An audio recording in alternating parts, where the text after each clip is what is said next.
There'll be no hangover from Europe. Our minds now are focused and fully on the Premier League. You just got to take each game as a cup final. We've got to win each one. If we win every game to the end of the season, we win the league.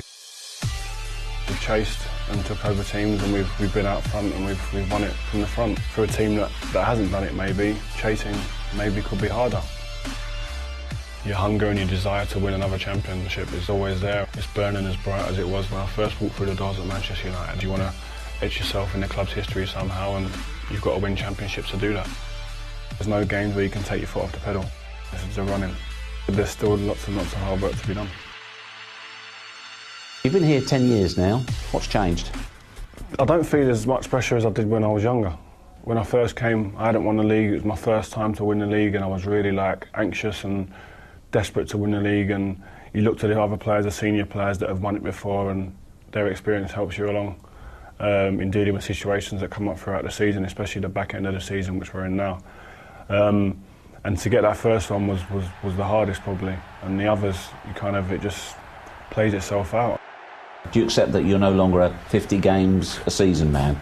It's just not realistic. Yeah, I mean, until I was 30 years old, I was never ever injured, and playing 50 plus games a season for 10, 12 years. And it was, you never thought about it, to be honest with you. You didn't think, oh, I'm playing this many games, a lot of games I'm playing.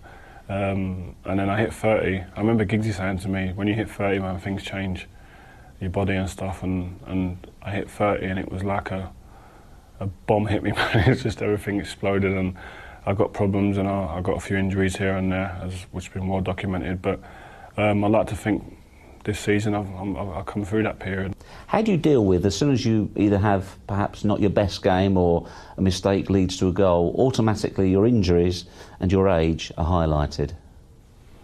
I mean, that's what you've got to deal with. I mean, I spoke to Frank Lampard a couple of times over the same kind of issues. He's had a bit of stress over his age and the time of his career and stuff, and is he surplus to requirements, etc. And we've all had it. Giggsy had it when I first came here for the first few years.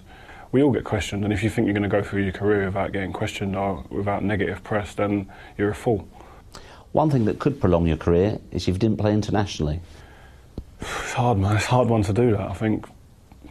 Have you thought about it? It must have crossed your mind. I've not given thought, to be honest. I haven't really, because I love playing for England, and I love playing for Man United, and I don't want to make a choice. At this moment in time, I don't want to have to make a decision about it. And if it's taken out of my hands, then so be it. Is this the most unsettled back four you've ever played in for United as well? You've just had horrendous injuries.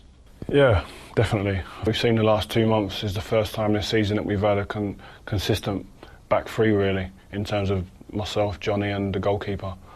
And we've seen benefits from that. You get to know people's habits and stuff like that, and you need that throughout the pitch. If you haven't got that, then you see that people make mistakes, not just as individuals, but collectively mistakes are made. But that's all part and parcel of a Premier League season, and we've dealt with that, we've got through that, and hopefully now there's light at the end of the tunnel, and fingers crossed we get over that finishing line first.